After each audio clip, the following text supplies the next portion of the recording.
Hello and welcome to day 9 of Santa's Story Shed Advent Calendar. And I have a story from a friend of mine called Fee Brown. And she's written this lovely story, but she hasn't given it a title. So I'm going to call it Kris the Goldfish at Santa. And this story is dedicated to Matthew Michael Taylor. So I hope you have a good Christmas. So sit back, relax, and hopefully enjoy the story. Just before James and Chloe went to bed, they put out a carrot, mince pie and glass of sherry for Santa Claus and Rudolph. Kris the goldfish watched on at this little ritual like he had all the others. Just who was this man who seemed to have them both super excited? He didn't know or understand why, but for almost a whole month, all they talked about was Christmas and Santa Claus. Each day they opened pretty pictures with numbers on them, and inside were chocolates, which both James and Chloe loved, but never gave him any. By the 5th day, a tree came inside. Kris went round and round in his bowl, trying to understand why the house was going outside in.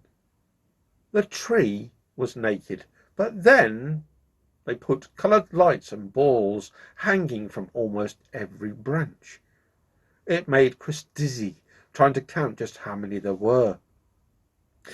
By the 10th day, they were writing letters to this man called Santa Claus in the North Pole and telling him what they wanted. James wrote that he wanted a new bike and lots of chocolates, but Chloe, on the other hand, said she wanted a puppy. This made Kris sad. Was he a bad pet fish?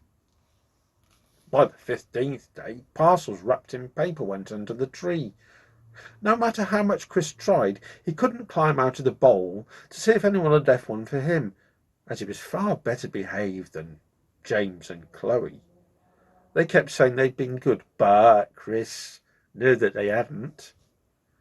By the 20th day, James and Chloe had played the same 5 songs every hour for the past 15 days. Daddy told them that Santa Claus was coming that night, and to leave out a treat for Rudolph too. Patiently, Kris waited in the glow of the tree to see if he could see the famous man. On the 24th night, Kris woke with a sound not like anything he'd ever heard before. A few seconds later, a man dressed in red appeared with a big white beard, drinking the sherry left out by James and Chloe. Putting the mince pie and carrot in his pocket, he pulled out a sack from which presents fell. Kris gasped. "This must be Santa Claus. I am a lucky fish." Santa looked his way and said, "Hello, Kris. You've been a good boy, and I bought something for you too." He left a small box, wrapped like the other presents, beside his bowl. As Kris said thank you to Santa, he was gone. On the 25th, James and Chloe rushed into the room with great excitement to see what Santa had brought. After they finished unwrapping their presents, with mountains of paper everywhere, Daddy said, "Yeah, you've missed one." Chloe ran over to Kris and opened his present, a model of a wrecked ship. Kris may not have understood what Christmas was meant to be.